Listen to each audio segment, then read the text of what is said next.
Hello, I'm Julian Whittle from Cumbria Chamber of Commerce, and I'm here with Barry Leahey, Managing Director of Playdale Playgrounds in Haverthwaite. Now, Playdale manufactures outdoor playground equipment and exports it to no fewer than 49 countries. Indeed, Playdale has been so successful at exporting that it was selected as one of the Department for International Trade's export champions, while Barry has received the MBE for services to UK trade and investment and exports. Now, Barry, tell me how Playdale's export journey began. I believe the business started back in 1978, but only began exporting as recently as 2009, when I think you were the sales and marketing director. What was it at that point that drove you to look at exporting? Julian, the real simple answer to that one is survival. We sat down in 2000 and end of 2008, early 2009, and as a board we could see the financial crisis had struck most markets in the UK. Now, we were lucky. I would say that the UK government had ring-fenced some 255 million for playground refurbishments in the UK. And the UK market historically has been the biggest market in Europe, and there's never been really the need or the desire to work outside of the UK market. But we weren't blind to the fact that everywhere else was slowing down. The government had announced cuts in 2008, 2009 of circa 30% over the next few years for local authority cost savings. So we looked at how we can diversify the business. We looked if we could make sheds. We looked if we could make some kind of timber or steel product, but we weren't experts in that area. They were being brought in from the Far East for pennies almost, and we couldn't get the margins that we needed to sell into retailers here. So the answer we came up with was, well, we beat the best in the world in the UK. Why don't we go and beat the best in the world in other countries? And that's how we started, and we started to explore, was it possible? So what was your first export market, and why did you select it? I often smile when I get asked this question, Julian, because it was actually South Korea. And obvious. It selected us, if I'm brutally honest. It was, we decided to do the export. We'd looked at and we'd started to explore countries like France and Spain, being close by, but the very first one was during that process there was a hot inquiry, as I would call it, came in from South Korea, and looking back, quite naively jumped on a plane and went out to South Korea, and since then we've developed how we select our distributors globally. They then, saying naively, that distributor up to last year would have been our largest distributor over the 7-8 years that we've worked with them. There's countries now that have caught them up and surpassed them in total sales. But it was a fantastic start and a fantastic culture experience and learning curve to do it in South Korea. So are you selling right across the world now? I mean, how do you go about deciding which countries to target? Okay, so at the beginning we probably overcomplicated it a little bit. We started to look at population of countries. There's a high population, there's usually some children, and we need children for playgrounds. We started to look at GDP, and we'd map them against each other and say high population, good GDP, they must be able to afford high quality goods. Yeah. And then we got smarter. We started to use statistics from our association here in the UK, that they'd be able to get European statistics for playground sales across Europe. Now, the negative in that is that's when we firmed up that the UK is actually the biggest market, nearly double the size of the second biggest market, which is Germany. But we targeted countries in Europe, and way back in 2010 we wanted a balanced approach, and we knew nothing of Brexit or things like that back then. But we said, well, let's not put all our eggs into Europe. So we started to look further afield. And to do that, there wasn't statistics, but we used websites of what we perceive to be the 10 biggest play companies in the world once we found out their accounts, and we literally put it into a chart, and we put all the 10 companies across the top and all the countries that they listed on their website down one side, and I think it came to 80 or 90 countries. And if all 10 were in one country, we thought, well, there has to be a market there, let's go visit that market. And we've actually now visited, if you use that list today, we've actually visited, I think it's 64 of those countries. Okay, so how do you operate in export markets? I mean, you mentioned a distributor. We were talking about South Korea a minute ago. I mean, do you ever deal with customers directly, or do you always appoint intermediaries? In the main, the model is to appoint a distributor. That being said, we've done one-off bespoke sales to places like the Ascension Islands, where we've dealt directly with the Ascension Islands government, and we'll send people out there. We're currently installing a play area out in the Caribbean for a small Dutch island. But 98% of our business will be through a distributor. Is that because of their local knowledge and their contacts and networks and so on? It is. They're experts in their field, and their network is far stronger than ours in there, and their brand is possibly bigger than the Playdale brand in that local market. And also, it's a commercial decision. Our most expensive overhead here in the UK is our sales and marketing overhead and our design teams. By having a distributor, I may have 100 people sat here in the UK, but I've only got 2 people looking after the distributors, so commercially it works for us. I wonder what sort of obstacles have you had to overcome? I mean, language is an obvious one. Have you faced any cultural issues? Anything? No, we've had some interesting moments with culture, and we've been well briefed. We use the DIT heavily, Department of International Trade, and they produce booklets about culture differences, and it's always a good read when you get on a plane. I'd recommend that to anyone. And things like you don't show the sole of your foot in the Middle East, and I'd have never known that, and you try not to do it, but you'll make the mistake, and you'll also sit there in the Middle East and they'll be showing you their sole of your foot, and then you think, is that really part of their culture, or is it someone trying to worry me? But yeah, learn lots of things. The main thing which people presume is the language. The language hasn't been the issue in any country that we've been in. We're very, very lucky, and I say we're lucky. It's embarrassing at times how amazing some of the countries out there are at English. I always go back to our distributor in India. We send out a questionnaire when we're looking for or narrowing down which distributor we're going to go with. There's a 20 questionnaire, and the last question is, do you see a problem speaking English, communicating with us in English? And they actually answered, there's more people speak English in my country than they do in yours. When you've got a population of 1.4 billion, then it was correct. Yeah. And you mentioned it, the Department for International Trade a minute ago. What help have you received from them and their predecessor, UK Trade and Investment? Okay, well, the help we've had from them has been immense, and I've got to give credit where credit's due. Without them, Playdale would not have had the success that we've had in the export. Now, I'm not saying they've done the doing, but what they did at the very beginning was signpost Playdale to get out there and learn. We joined their Passport to Export program back in 2009. That involved us attending maybe 6 masterclasses, which are just an AM or PM. It didn't go into depth. It didn't make you an expert. You didn't come away with a degree in export. Far from it.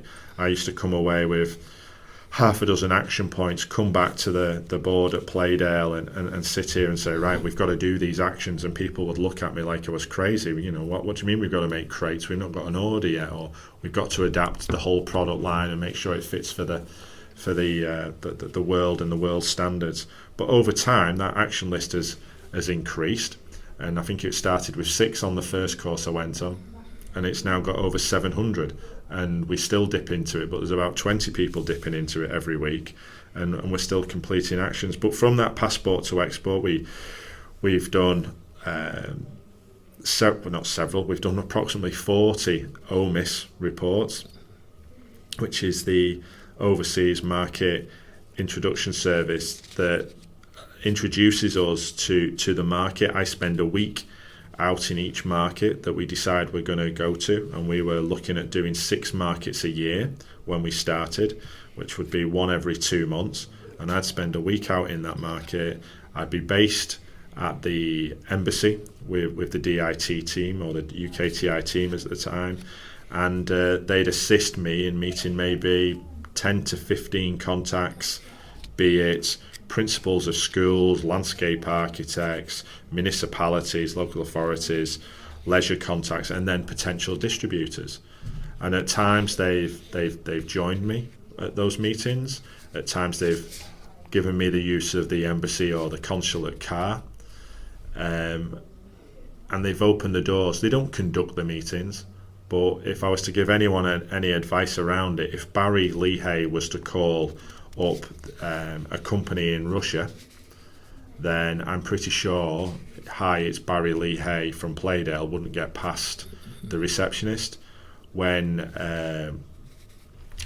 Jens from the embassy, British embassy in Moscow calls, he gets and he calls their receptionist and says, "Hi, it's Jens from the British embassy." He gets through to the CEO, and it works for us. And we've used other services from them as well. They've reviewed our website and made sure we're international, and they constantly push when funding is available. They make sure we're aware of it, and they've helped part fund flights, etc., and visits, which obviously all helps for an SME like ourselves. Have you done trade missions, and did you find them beneficial? Yeah, immensely beneficial. We are quite unique. We're a playground equipment manufacturer. It's not a huge industry, so we're not in the pharma industry or food or drinks, which they do an awful lot of trade missions like that. But I've been on a couple of general trade missions. I went to one in India and I went to one in Japan, and really useful. You're on a plane with like-minded individuals. You sit in the hotel in the evening and you can discuss how your meetings have gone. You get introduced to people via that network. You create a safe network while you're there, but that network also travels back with you. And I was in Japan some 5 years ago, and I'm actually introducing a contact there only last week to people for tourism in the Lake District. So it's amazing the people that you meet on those tours, and I fully recommend them. And for an early exporter, there is an awful lot of trade missions going out of DIT, especially for the Northern Powerhouse at the moment. They've got a big program that's been put together. How has exporting changed your business? Well, it's definitely changed the business for the better, Julian. You asked the question about culture at the very beginning, and I think it's changed our culture has been the biggest challenge, not overseas cultures. Our culture was very much an insular, looking at who we were, and our product was the best in the UK, which we still obviously firmly believe it is, but it's globalized our thought process. We've looked outside the blinkers, and we've had to improve ourselves as well. Our quality that we provide in the UK with materials that don't fade in UV, because the UV is not that strong in mainland UK, except for maybe northern Scotland. We've had to change the product, which improves the quality of the product. We've had to adapt the product so it meets different safety standards, which while adapting it has made it more competitive. So it's changed the way our design team think and our culture there to look out and look at what the global market's doing and what their materials are. Our service and speed of reaction, which we're in the modern world, people want answers very quickly, but when you're dealing with Southern Hemisphere countries, you've got to move very quickly because you may have an hour's window, and we've changed our speed of reply, if you like. So, and we enjoy it. The staff have found it immensely enjoyable to be speaking with Marcel in Australia and know you've got to return the call by 8 a.m. in the morning. It's a new challenge. It changes the daily dynamic. So we've become more agile and more flexible in what we do. What proportion of your total sales are export now, would you say? Of our, I'll expand slightly on that, Julian. Our total turnover of export will probably be about 25% this year. Yeah. However, it'll probably be 50% of everything we manufacture.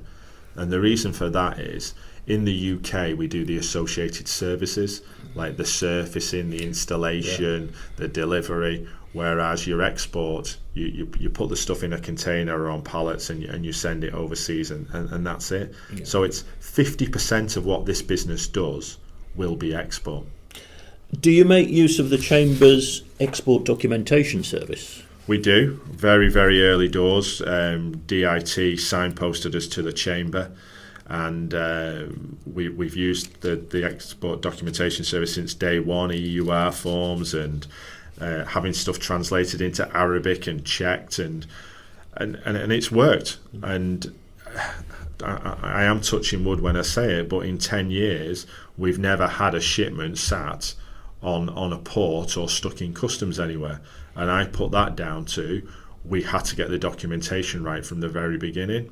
And I speak to other new exporters. I help an awful lot of novice exporters, people starting their journey, and it was good advice that I was given, and I always give it to them: use correct documentation, because you find people, and I still meet people almost weekly, that say, oh, we've done X amount, and I'll ask them, and they've got it there, but I don't know how they have got it there. You know, I see bits of paper stuck to the side of packaging, and the risk in losing those goods, basically. What assistance have you had from the Chamber's Cumbria Business Growth Hub? Again, we've had fantastic support from the Growth Hub. Be it that we went looking for it, and I'm a big believer in education. I'm a big believer in finding funding. So the Growth Hub's helped us secure funding over the years. It's helped us analyse our strengths and weaknesses and do SWOT analysis internally via consultants that we've managed to engage with via the Growth Hub. But I think the best value for money we've had is the courses. We've had people on courses almost weekly for the last 5, 6, 7 years, as long as I can remember, if I'm honest, Julian, that are attending the courses that the Growth Hub put out there, and if they're not free, they're £70-80, and I think that's amazing. Now, you were telling me as we came in to do this podcast, you'd just been on the radio this morning talking about Brexit. How do you anticipate that Brexit will affect the business? And perhaps we start by asking what proportion of your exports go to the EU? Yeah, no, it's a very good question. I'm getting asked this daily, if not several times a day, because I'm lucky enough to sit on a few government steering committees. I've spent quite a bit of time in London, and I'm becoming more educated on it. How will it affect us? Well, we just don't know, do we? We don't know how the city will respond or the banks will respond, and that could create currency turmoil, or it could be a big win. So the fact that we just don't know means that we're now working on contingency plans, which I think is the sensible way. And, you know, to expect the unexpected, if we go back a couple of years ago when we decided as a nation to Brexit, then, you know, that was the unexpected for, well, nearly half of the population. So we're planning on the unexpected, and the plans that we're looking at means that we're looking at things like, you know, documentation, intellectual property, currency. How could all this fluctuate? Plan for the worst, and if we can avoid the worst happening, which I don't fully know what the worst could be, but we're doing it. And also we're looking at markets. 90% of global growth in the next 15 years is going to be outside of the EU. Yeah. China's going to have, I believe, is it 220 cities with more than 1 million inhabitants by 2060. We're doing an awful lot in China, so we've sensibly concentrated on other markets outside of Europe since day one, and we're carrying on doing that, if you like. Now, tell me about being an export champion. What does the role involve, and how are you able to assist other exporters?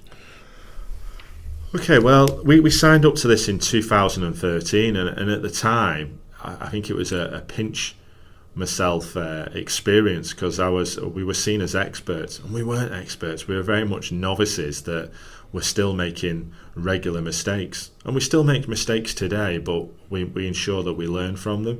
So it involves me. There's some great pieces, attending events with high-ranking UK officials. Like I said, I've been down at Whitehall, and I've been down at the Foreign and Commonwealth Office several times. And only last week I was at the UK Export Finance, sitting on steering committees and giving the SMEs input on the future of what products we need from UK government. But it's also my giving back. I've probably spent, I do a lot of talking. I've done the after dinner events, but I've also done lots of seminars, daytime seminars. So I've probably spoken to over 250 Northwest businesses. I've probably visited on a one-to-one basis over 50 Northwest businesses since 2013, where I actually sit with their team and help them on their journey. And signpost them, and also talk about what mistakes we've made, and what's taken us 10 years can hopefully take them 5 years, and just try to help the UK economy to do things faster and be more productive. And that's what people did for me at the beginning, and I believe, to give back when someone helps you. So that's what an export champion is, really. And Playdale recently signed up for something else. You became a Northern Powerhouse partner. Explain what that means and why you did it. We did it because we were invited to do it. It's an invite-only program.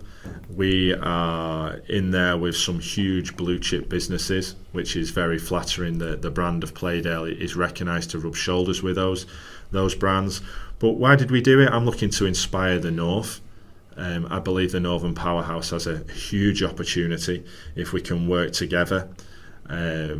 Individually, we're very small. As a group of companies, we are huge and bigger than some European countries as an economy. So that tells me the potential there.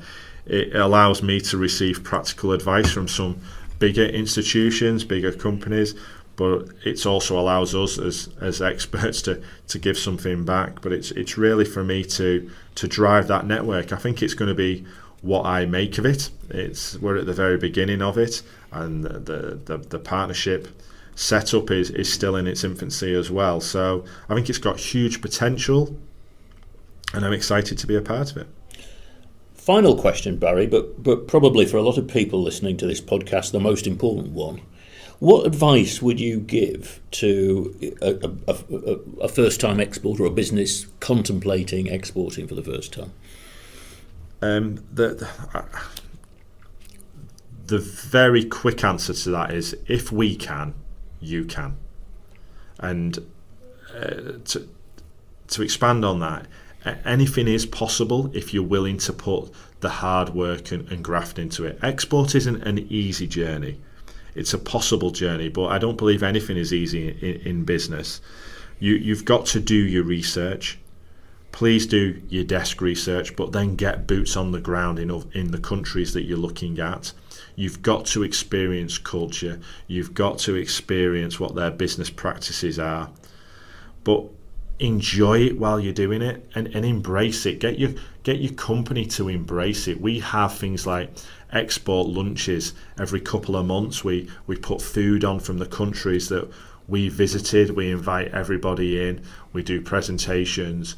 We've created a culture in this business that it excites the business. No longer are we worried when someone from Wisconsin, USA calls, because you know what? They speak very good English. It's the same as dealing with someone from Wolverhampton. And the same now goes for China or South Korea. The conversation may be broken, but it's actually fun. It's just a customer at the end of the phone or the end of that email. So embrace it and enjoy it. That's great. Thanks very much for your time, Barry.